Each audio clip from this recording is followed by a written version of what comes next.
Hello, this is Idea Nexus, and today I'm going to be playing through a game of Pathfinder adventure card game, Rise of the Rune Lords. This is a role-playing game kind of card set. It's very focused on the mini-maxing element of role-playing, the rolling dice and attributes kind of part of it. The game is it's part of the Pathfinder role-playing game, which uses the 3.5 role-playing game rules, which is just a wonderful open source role-playing game. It was so nice of Wizards of the Coast to make it open source, and Pathfinder really ran with it. The game interested me because it's got this. It's the Pathfinder game I love. I've never actually played the role-playing game, but I've read the core rulebook. I've read the adventure books. There's just these really iconic kind of characters and artwork. It's really striking.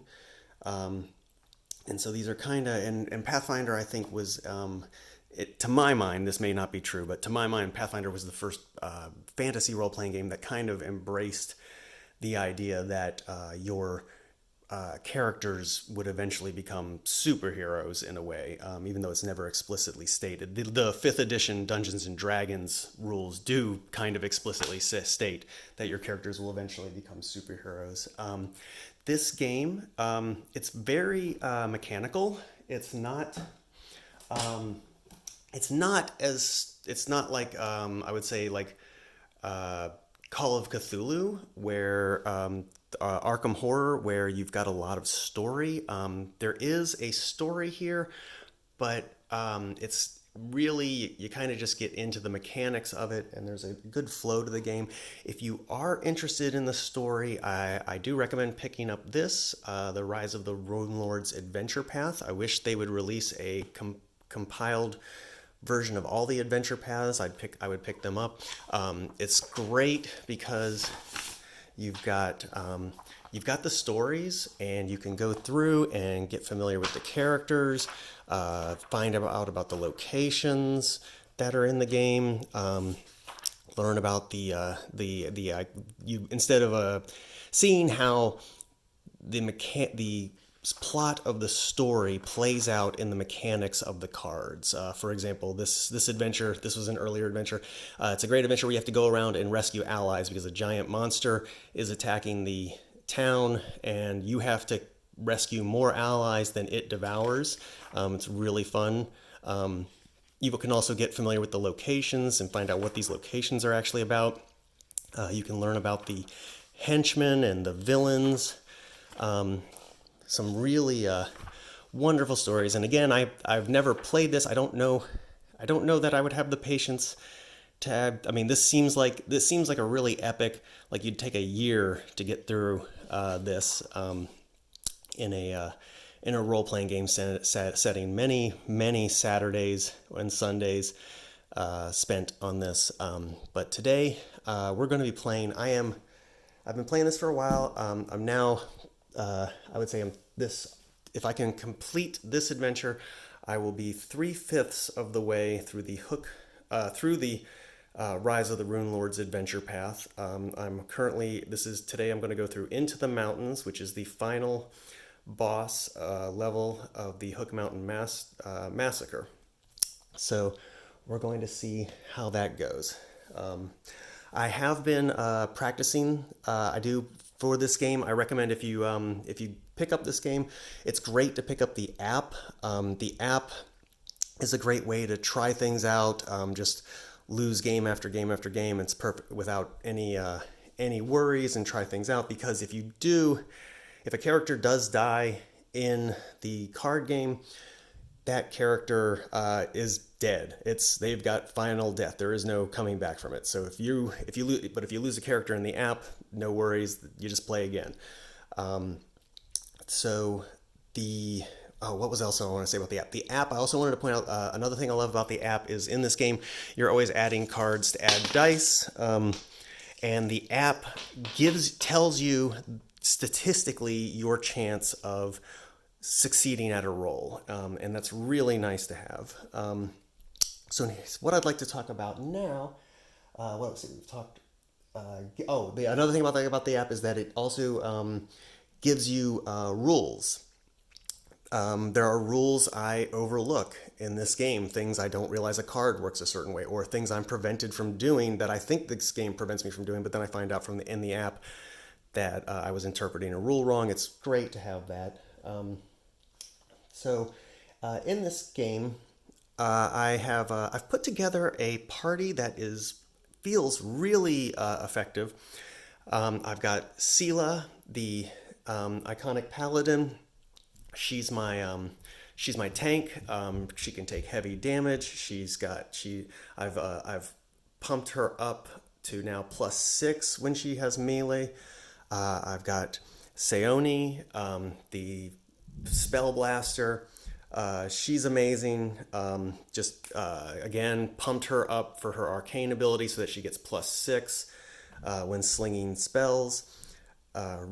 The only complaint about Seoni is that she really can't take much damage, and I'm going to talk about that in a second. And I've got Leanie, who is great for her wisdom. Though she's got a great wisdom, she's got these animal allies that are just that give her all kinds of powers, and I might be probably going the shapeshifter route with her after this adventure when I have to pick a role for her. One thing I have not been pumping up my characters in is I've been focusing on their strengths. What I haven't focused on, I haven't given them hand size. I actually there is a power for hand size, and I honestly don't think it's a good idea to increase a character's hand size, because when you increase their hand size, you're increasing the maximum amount of damage they can take. And that's where Seoni is very weak, because she takes 6 points of damage. The moment you have 6 cards left in your deck, 1, 2, 3, 4, 5, 6, the moment she's down to 6 cards in her deck, that's it. I'm going to have to retire the game, because she could get killed at any moment if something wipes out her hand. So I find hand size is a detractor in this game. You do not want a high hand size. And I could be wrong about that. I'm open to other interpretations on that. Let's see. So I do have to keep an eye on Seoni. I pump up what they're good at. With Leanie, I do give her cure cards. I've given her some cure cards to be kind of a healer and a booster. I don't know if heal cards are a good strategy. One thing I learned from playing Shadowrun Crossfire is if a card that heals your character is a card that's not wiping out your enemies, and it's better often to wipe out your enemies. So I don't know that I'm playing that right by having the cure cards, but I do like to have them. Don't have any auguries out right now, but one thing I will say, one of Seoni's power is she can look at the top card of the deck and see if it's a monster. If not, cycle through it. The ability to look ahead into what's in these decks to try and locate the main villain is crucial. It's really, if you don't have the ability to start seeing what's inside these decks, inside these location decks, you're really exposing yourself to chance. So, my characters, Sela she's doing great with her. She's got great swords. She's got great armor. Leanie, she's totally maxed out with all her animal allies, doing great there. Seoni, I'm not getting the spells I want for her yet, and that is an interesting thing. In the app, I've got everybody's maxed out with the best cards. In this real game, I want to get her lightning bolts, and I have not gotten her lightning bolts, so she's a little weak when it comes to some of her spell powers. So with that said, we're going to go through this game and see how I do in trying to defeat the final boss. In this level, spoiler warning, in this one, every time I defeat a henchman, it'll go into a stack. When a third henchman is placed in the stack, all characters are dealt 1d6 damage. So that seems like a strategy in this level will be close 2 locations, and that's always the option. And the difficulty of the game is that you always close 2 locations, and then you can do temp closes for the other locations. I find the game is usually easy enough that I can close all locations, corner the henchmen, and one thing you're not allowed to do in the new edition of the game is have everybody add a blessing to the battle. Don't know how I don't know how that would work because there are so many battles where if I didn't have multiple blessings, it would be awful. So we're gonna see how this goes. So I've pulled my blessing, Sela. I've got Sela here at the Desecrated Vault because there's a lot of monsters there and a barrier, and she does really good at just going through there. So let's go ahead, and she's going to use her ability to look at the top card of the deck, and we've got a rat swarm. So she'll go ahead and explore for the rat swarm, and if you do not defeat the rat swarm by at least 4, shuffle it into the deck. That's not going to be a problem. I've got an impaler, so we're going to do 1d8 plus 2 to use my impaler of thorns weapon. Gives me 1d8 plus 2 plus 6. That's plus 8. So 8 off the bat. Plus 2 is 10. So I got to roll 4 or better. 7. We got it. Rat swarm is gone. Now I have gone ahead. One of the things you do when you get to the third scenario is you start taking out the basic cards. I kept forgetting to take out the basic cards as I banished them, so I went ahead and just took all the basic cards out because I got tired of seeing them. So now we're going to, am I going to explore, or am I going to, I'm going to look at the card, the deck. Detect Evil. Okay, so that'll go, it's not a creature, so it goes to the bottom. All right, now that's the end of her turn. Nothing to recharge. Another Blessing of the Gods. Seoni's turn. Seoni has a Charm Person. I love this spell. We're going to banish that spell and grab a random ally from the box. I've grabbed an Archer. So it's nice. I like it because it gives me a lot of variety in the allies. There's allies I would just love to see. You get them and you get to use them once and they're banished. This Charm Person is wonderful because I could just keep pulling those. Like you pull some of these interesting characters who you get to use once, and with the Charm Person I can see those characters more often. So it's a great card. That's Charm Person is my first thing. Now we're going to explore. Scout. Difficulty to increase combat 8. Difficulty to increase this to defeat the scout is increased by the adventure deck number. This is the current scenario. Adventure deck number is 3, so this is going to be an 11. Scout deals 1d4 minus 1 damage. 4 minus 3. 3 damage. Yikes. Guess we're gonna lose.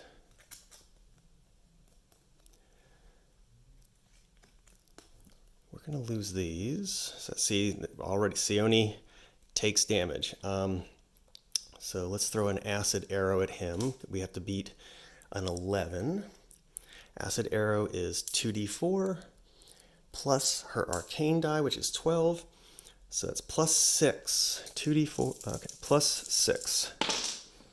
8, 11, 13 plus 6 is squashed, so he's gone.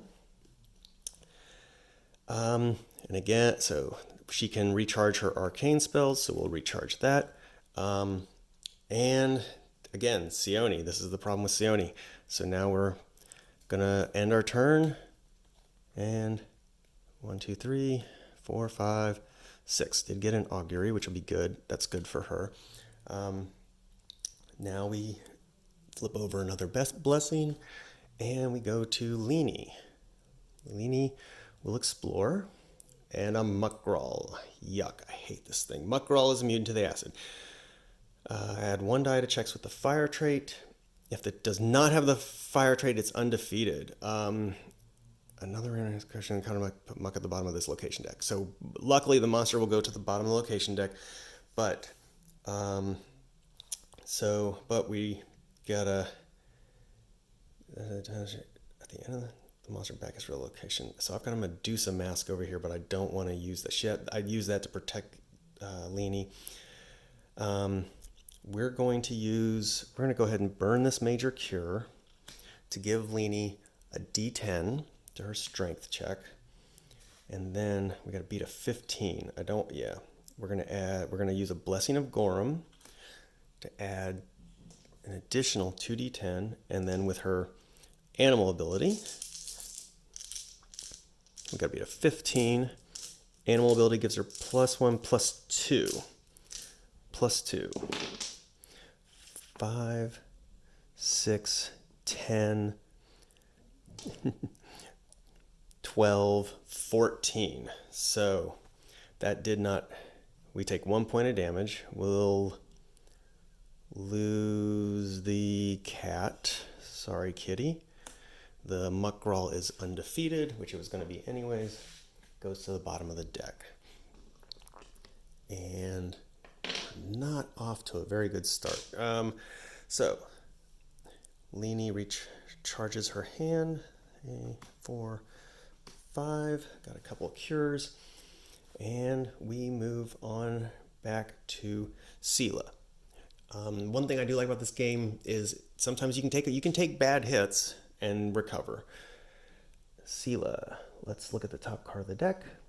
Hook Mountain Hag. All right, we're going to go ahead and encounter that. Before the encounter, succeed in an Arcane or Divine 8 check, or you may not play spells with the attack trait. Well, we're not playing spells anyway. When you are dealt damage by the hag, you must choose spells. Yeah, we don't have spells. Okay, melee 8 plus the Impaler of Thorns, 1d8 +2. So we're +8 right off the bat, +8.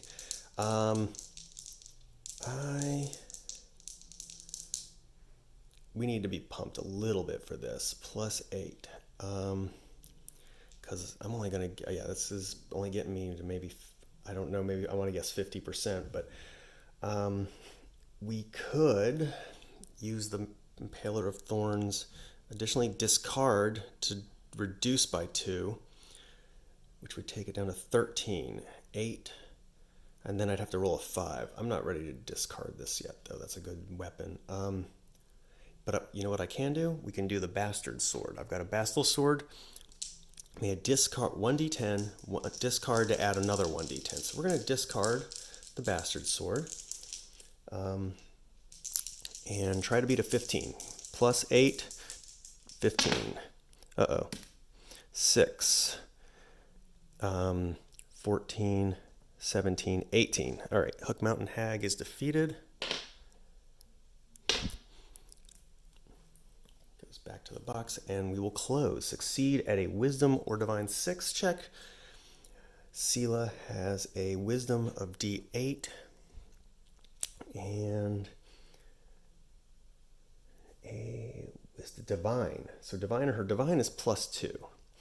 +2, and I don't like to take chances. So we're going to +2. We're going to discard the Blessing to add another die. +2. 8, 9, nothing to worry about. Okay, so we've closed the Desecrated Vault. Take a quick look at the Desecrated Vault. Yeah, nothing but monsters. I'm so glad. It's always disappointing when you close a location and discover, oh, there was this item, that lightning bolt. I've closed the lightning bolt that I want for Sione. I've closed locations that have had the lightning bolt, and I was always so sad afterwards. All right, so that was end of Sela's turn. Blessing of Lamashtu. Sione begins hers. We're going to spend the Augury. Augury's great for her because she can automatically recharge a Arcane, and we're going to look at the top 3. We're looking for monsters. Top 3, donkey rats. All right, so we'll shuffle the blessings back in. Ooh, this may not be a good place for Sione, I just realized, because every time she encounters a blessing here, she's going to be taking damage. That's not ideal. So the donkey rats. After the encounter, roll 1d6. We're going to put this at the bottom. So that was the Augury. Um, 2d4. Um, do we explore? Recharge the augury. Do we explore? Yeah, we're gonna explore. Blessings. So we take 2 points of damage. Lose the acolyte. And we'll lose one of the blessings. But we still get a chance of getting the blessing. It's a divine check, though, which she doesn't have, or a dexterity check, which she's got a d8 dexterity. Get a 4. 4. So we at least get the blessing, but I've realized I've made a mistake by bringing her here because she's too weak to be taking this kind of damage all the time. I brought her here because there was a... Why did I bring her? I guess because there was a spell, maybe? Yeah, that was a bad idea. So we're going to go ahead and end this. End this turn. And we'll move her next round. All right, Leanie. One thing I forgot to do on the last round. At this location, start of your turn, succeed a wisdom or survival check. Wisdom. Her wisdom is +4. Plus the animal trait is +1, +2. So it's +6, and then you roll 7. So she's automatically, that's why I brought her to the mountain peak. As long as she's got a animal ally, a familiar with her, familiar is the term, familiar with her, as long as she's got that, she doesn't have to worry about that check every turn. That's why I brought her here. So let's flip over a blessing, and we're going to... No auguries for her, nothing to look forward through. Slashing Blade. If undefeated, each character is dealt 1d4 combat damage. Okay. Dexterity or disable. We're going to discard a card to give her d10 on her dexterity. She's got the familiar +2. Familiar's +2. Got to beat a 9. We need a blessing. So, oops, I didn't. Let me recharge Seal. I forgot to do that last round. Let's, we're going to give her an extra. Saoni's going to give her an extra boost. So we're doing +2. 9, 10, 11 easily. Always keep this D4 here because I always forget about that ability. So that's gone. We need to start getting through these decks. So I'm going to discard a giant badger to explore again. Underbud. Good. Another henchman. A giant. If undefeated, each other character summons and encounters a Krieg. Okay. We're going to... Let's do this to close this location. Or, no, we know he's there, so Leanie is not the person to close this location. So we're going to use the Medusa mask. Bury, we're going to go to the end of the turn, put him back. He stays on the top of the, he's going to stay there, and we're going to end Leanie's turn. And so she's going to recharge. There's the augury. That'll be good when we go to the next location. All right, so we know what Sela's going to do. Sela is going to come over here and fight Lunderbud, who I don't remember from the Pathfinder. I don't remember him from the Adventure Path. I'm sure he's in there. Oh, yeah, there's just no picture of him, so they got new artwork for this one. All right. She's got a, you know what, she's going to use her, we pulled a Warhammer, 1d8, so we got 2d8, to beat a 13, she's got plus, we can discard to add 1d6, we're going to 1d8 plus 6, let's go ahead and discard this to add another 1d6. And we're going to discard the top card of her deck to give her another 1d6, which that Blessing of the Gods would have been more better. But all right, beat a 13 with a +6.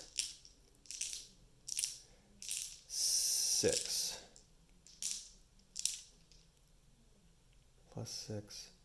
Okay, +6. So 6, starting at a base of 6, beat a 13. 6, 9, 11, 14, 19.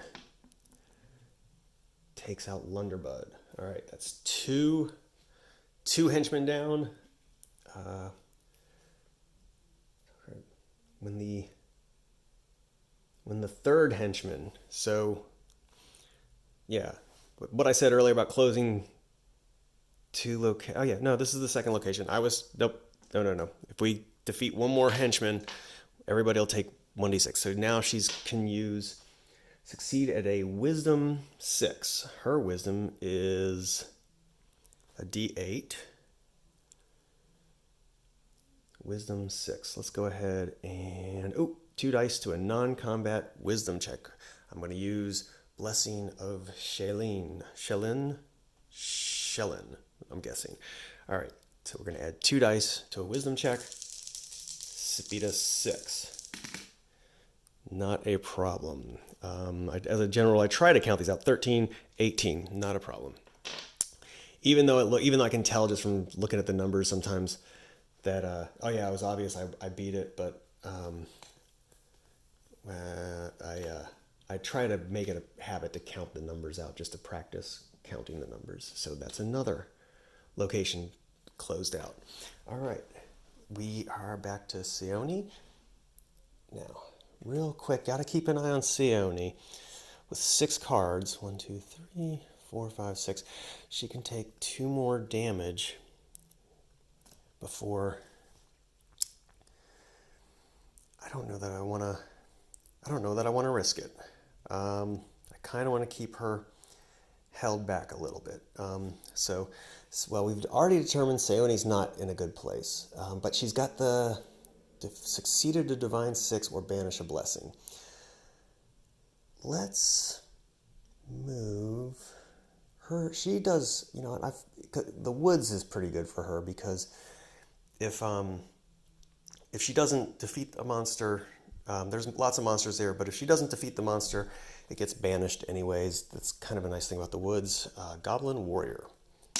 All right, we got a Force Missile, 2d4, plus the Arcane die, plus 6. Plus 6 to beat a 9. If undefeated, bury a random card, yeah. Plus 6, 13, 14, 18. Not difficult to defeat the Goblin Warrior. We use the Force Missile, which gets recharged. That is a great thing about her. She recharges the cards she uses.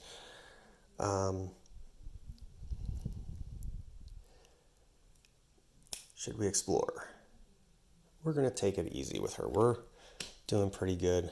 We've got 2 locations closed. We're not even halfway through the Blessing deck. Sometimes I try to rush this game, and I've tried to learn to just take it easy. Next is Leanie. Where should she go? Wisdom. The Shimmer Glens only has 2 monsters. I think let's go to the Shimmer Glens. Let's do our augury. We're looking for monsters. 1, 2, 3. Interesting thing, the app I learned, if there is a henchman or a villain in these monsters, the app considers that a monster. So, nothing. So, we have no idea. Oh, another detail about this game. I have no idea how to shuffle a deck of cards this small. Maybe I need to just look it up online, see what other people do for a quick shuffle. All right, we've got that was our augury. Let's explore. Blessing of the gods, which I'm going to burn to explore again. Scout, which does 1d4 minus 1 for 3. 3 points of damage. 1, 2, 3. Ouch. This is going to hurt. Okay. 3 points of damage, right like that. All right, so we reveal that strength is a d4. Now, can I... forgot to recharge Sela again. Sorry, Toad, we're gonna discard you for the d10 to beat an 8. d10 and plus 2, so we got a plus 2. Somebody else give me a plus. Sela is going to give a plus here.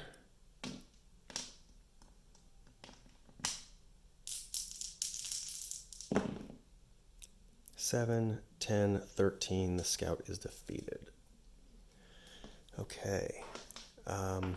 One thing I forgot to do was to recharge the augury. I did have my toad when I would have had to recharge it. So that was her D10, divine 8. So 4, 5, 6, 7. It's an automatic. Yeah, at this point, Linny is automatically recharging most of her spells, which is great. And especially now that I've just taken all that damage. So 2, 3, 4, 5, which brings us around to Sela. Flip over the blessing deck. Sela is now down to 3 cards.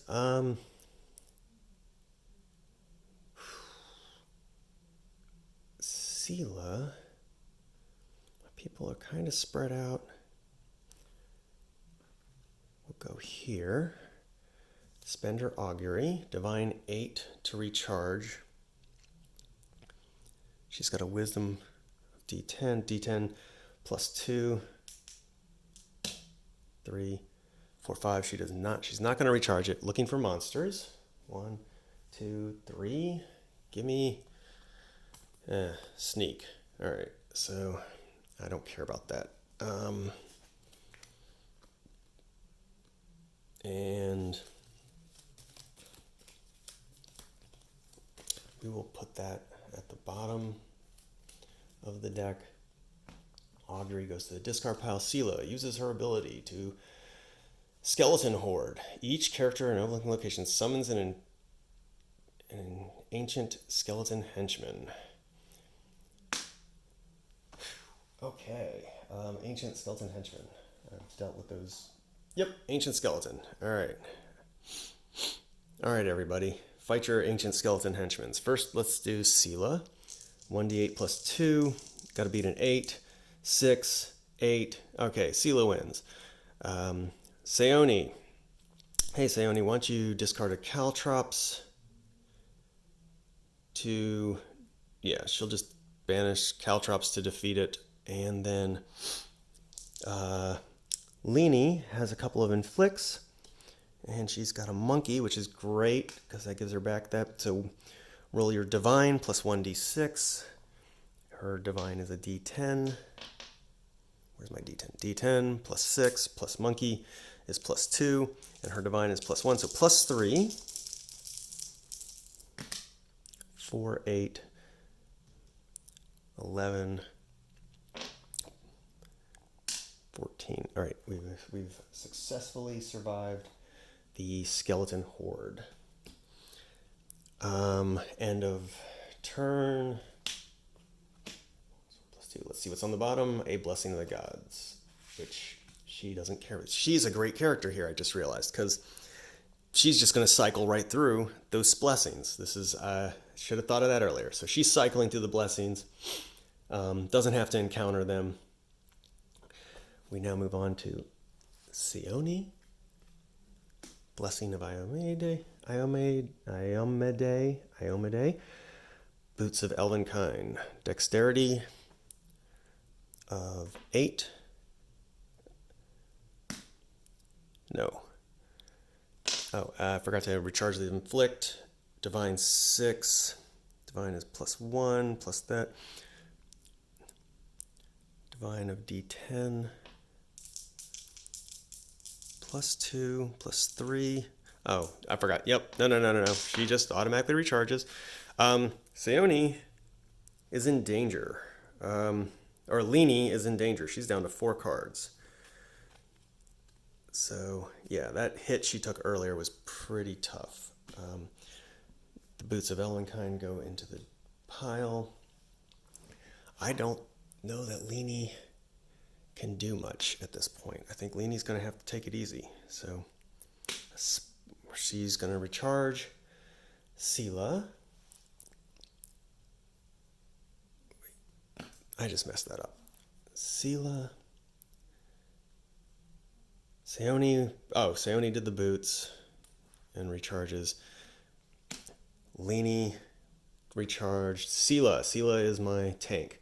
Come on, tank. Scorching Ray. I want this. Discard your Arcane. See, I will throw this game to get this card. 2d6 with the fire trait. I want the Scorching Ray. So that goes to the bottom. Sela will explore. Barl Breakbones. I did. Yikes. Okay. Barl Breakbones. All right, we got to do it. We have to survive an encounter with Barl Breakbones. Not a problem for her to survive. It's a problem of it would have been better to find him with a scry. That would have been so much nicer to find him with a scry. So let's try this. We have a longsword +2. 1d8 +2. We're going to discard for an additional T10. Okay, +6. 8 to beat a 17. 8 to beat a 17.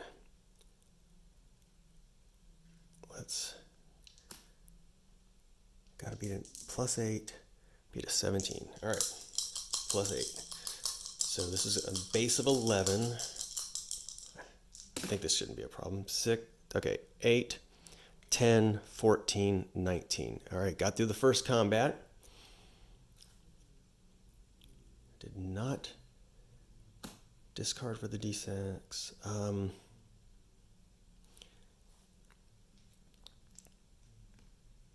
Did I? I lost track of what I was doing there while I was talking. I'm going to say that I discarded the longsword because I appear to have 1 dice too many. All right, we're going to use the Impaler of Thorns, 1d8 +2. Oh, that was where I got the card. Hold on, I still got my longsword. All right, this time we're going to discard the 1d8 +2. Give me a blessing. Okay, and then what was I thinking here? And we're getting a 1d6. We have to beat a 21. All right, we're at a +8. This is way hard. All right, we're going to also discard the top card of the deck for a 1d6 +1. So we're now at +9. +9. We're burning a lot of cards here. I'm probably going to have to abandon this game. 9, 15, 16, 17, 18, 19, 21. All right, exactly. Barl Breakbones. We have exactly matched Barl Breakbones. All right. We take some blessings, shuffle Barl back in. I'm going to pause this video for a second because I now have to shuffle all the decks. Give me one moment. Okay, we're back. Sela has closed the shrine to Mashtu. Barl Breakbones has gone into one of these two decks. Um, this is, again, just bad luck. On the one hand, we know he's in one of these two decks. On the other hand, there's two henchmen in those decks, and one of them is going to cause 1d6 points of damage to all of my players. And they're kind of weak right now. 3. I mean, 3 points of damage. 2 points of damage is going to take out Leany. Seoni is going to be in trouble too here. We may have to abort. Let's see. If I do have to abort, I'll go ahead and post the video online anyway. So, Sela has wrapped up. Blessing of the Gods. That goes to Seoni. Seoni has a Spyglass. Look at the top 2 cards and put them back in any order. Come on. Barl Breakbones. No. Oh, terrible. Pit Trap. 1d4 combat damage. See, this is bad. Very, very bad. So I could rely on Sela to go through these decks. Yeah, we can see. All right. Seoni ends her turn. Leany has a Spyglass. Looks at the top 2 cards of the deck. Come on, let me have Sheriff shuffled Barl Breakbones up to the top. No. Could take that blessing. She'll explore for the blessing. That's a great blessing. A divine of 5 is an automatic success for her. So, 2. Leany has 2. If either of these take, Seoni has 4. This is really the point where I should quit. But you know what? Here's how we're going to run out this deck. Sela's turn. She moves here. We flip over a blessing. Look at the top card of the deck. Veil, I don't care. Explore. Scrying, I don't care. Reveal the bottom card of the deck. Battered Chest is a cash. If defeated, add 1d4. If undefeated, dexterity disables strength melee. She can do a strength melee of 8. Oh, well, it's not her turn. Sorry, that was her end of turn explore. How much damage can she take? I've got 4. And she's got a hand of 4 cards in hand. She can take this. This is fine. Not a problem unless we run into Barl Breakbones. But I've got blessings here. I feel like if we run into Barl Breakbones, we got this. Wisdom or Seoni, in order to close this, would need a Wisdom or Survival check. D6. All right, let's just see how it goes. So we're going to start tearing through this blessing deck. 1, 2, 3 to get back to Sela's turn. She has to deal with the chest. Strength melee of a 6. Rolled a 1. We did not get it. Let's just banish that chest so we can start getting through this deck. End of turn. Barl Breakbones. Okay, so we know this is it. We can win this. We can win this. Or this could go really badly. All right, back to Seoni's turn. We haven't encountered Barl Breakbones. Just want to be clear, we're using Sela's ability. Her ability to look at the start and end of her turn to scry through the deck. So we now know where Barl Breakbones is. This is perfect because we can temporarily close this with Leany, who has a much better chance of closing it. So we're going to discard through Seoni's turn. Discard. Go to Blessing to Leany, Blessing to Seoni. On Seoni's turn, how many? We've got 2 blessings. That's really as much help as she's going to be able to give. That's a blessing a turn. Over here, Leany has 2 blessings. Again, that's a blessing per combat. See, this is great. This is so great. All right. Leanie's turn. Leanie is now over here. Everything is set up. We flip over the blessing deck.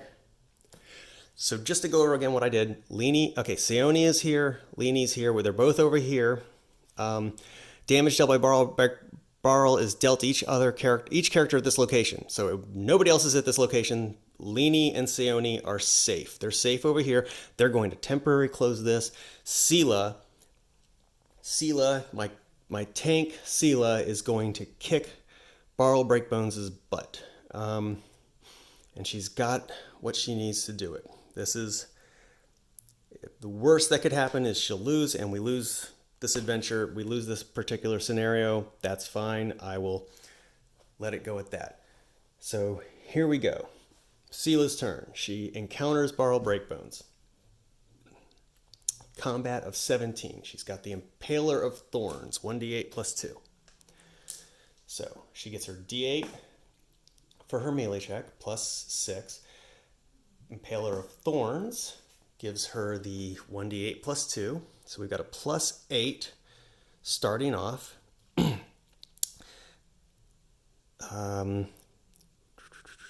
right, we're going to get 2. Oh, yeah, we're going to stomp this. 2 blessings, one from Seoni, one from Sela, to get another 2 dice on this. So, starting with a base of 8. Base of 8. Oh, why am I so worried why am I so worried about this? Okay, 8. I'd have to roll all ones, right? I mean, 8. 8, 13, 17, 23, 24. All right, we got through the first combat. Second combat. Now, oh, you know what? I really shouldn't. I've got to remember, Sela also has the ability to discard the top card of her deck. That's all right. Okay, so now, after the first check, discard 1 random card from your hand, then reset. Oh, well, this could be bad. I didn't do that last turn. My bad. I don't know if that would make a huge difference. It could have. I could have. Well, no, I had 2 weapons, so I would have gotten through it either way. Discard 1 card, lost my magic half plate, and then reset the hand. A longsword. All right, but I've still got my Impaler of Thorns. You know what? We're going to use the longsword. Okay, longsword plus 1, 1d8 plus 1. So her base strength, 1d8 plus 1, may additionally discard to add a 1d6. She can discard the top card of her deck for an additional 1d6.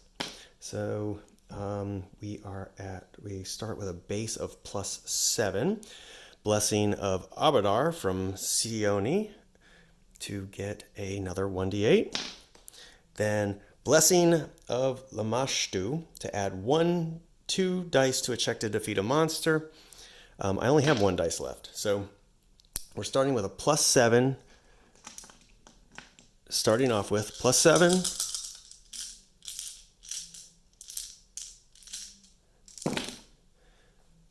$11, 13, 20, 25, 27, 32, 33. 33 points of damage to Barl Breakbones. Goodbye, Barl. And that is scenario 3.